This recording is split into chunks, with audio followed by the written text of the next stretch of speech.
You know when you say, I want a difficult game, something to challenge me. A whole tray of peas. Thank you. To make me think more.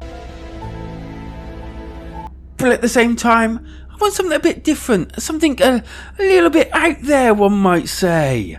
Well, my friends, be careful what you wish for. Oh, and do like and subscribe to this video, that would be very nice of you. As we get into my review for... Okay, so it's kind of difficult how to explain this game. It's kind of like, firstly, partly in first person, and then secondly, partly in top-down kind of puzzle adventuring. Ever played one of those games where basically, as you try to describe it to someone, you just sound like you're getting crazy and crazier? Oh, this is that game, and yeah, I'm gonna sound like I'm crazy and crazier as we go along anyway. So it's basically a puzzle horror game, and it's set in two fields. One where you can wander around to start with a room, but then it opens up into other rooms, and you're basically then having to work things out within this room. This is kind of a puzzle within itself. And then there's the computer, which basically you can go and play on. And this sees you in a top-down kind of perspective, wandering around like one of those retro puzzle games. Within each of these rooms, there's normally some sort of puzzle or the like in order to solve. And to solve these puzzles, you have to use the real world, are we going to call it the real world? Or the third person world, in order to figure out some of the puzzles within this. I will say that straight away you get the feeling that this ain't no normal game, and you're certainly not in Kansas anymore. And to probably say that this is a really challenging game is probably an underestimate. To say for the least, it's bloody hard. Full disclaimer, I haven't actually completed the game yet. I am finding it too challenging. But I'd probably say I'm quite a fair bit into it, I think. I would also say that it's probably a good couple to 3 hours long. The whole setting is quite interesting. It's quite dark and mysterious. I like the fact that you end up opening different rooms to the room that you're in, and therefore having to kind of interact with what's around you in the other rooms, as well as interacting with the game, if you get my point.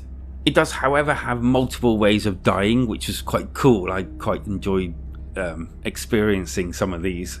And luckily enough, it doesn't just plonk you back to the beginning. There is a, I believe, hint system. I have not used it yet, and I will not be using it. I kind of make a point of not doing that. I almost did to like experience it for your pleasure, but no, I'm not doing that. I was completely confused at the very beginning of the game. I had no idea what the hell I was doing, and as such I kind of like just spent ages and ages just not getting anywhere till I kind of figured it all out. And yeah, you need to be looking around you constantly whilst playing this game in the game. Ironically enough, this is probably one of those games that you can possibly settle back to on a nice relaxing night and just play. Although I will say you won't be playing it on the actual Nintendo Switch undocked. Well, you might be if you got really good eyesight. If not, yeah. Like myself, I had to put it on my PC and basically do it so I can have a full screen of it, because I just couldn't really make out much of what was going on. Before anyone says that, yes, I did have my glasses on. Oh, and apparently there are also loads of different endings you can get depending on how well you do within the game and what you do in the game. You need to get to the end of one of them first, I'm guessing. Graphically, as you can see, it is very retro, and yeah, actually it looks pretty decent retro. Sound-wise, again, very retro. Nothing really to say here. It is literally one of those retro games that have basic sounds, which is done quite well if you like that sort of thing. And so let's get on to the score. So I did enjoy the puzzles, even though they were really difficult.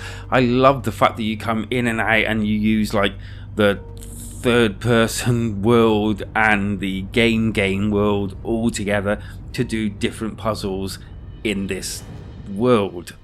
It is so weird. It's actually good weird, and I quite enjoyed that. I like that sort of thinking out of the box until the box is no more.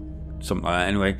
So I'm going to be giving Is This Game Trying to Kill Me a pretty decent 7 out of 10. It's worth getting. I quite enjoyed it, and yeah, like and subscribe. Until next time, see you on the next one.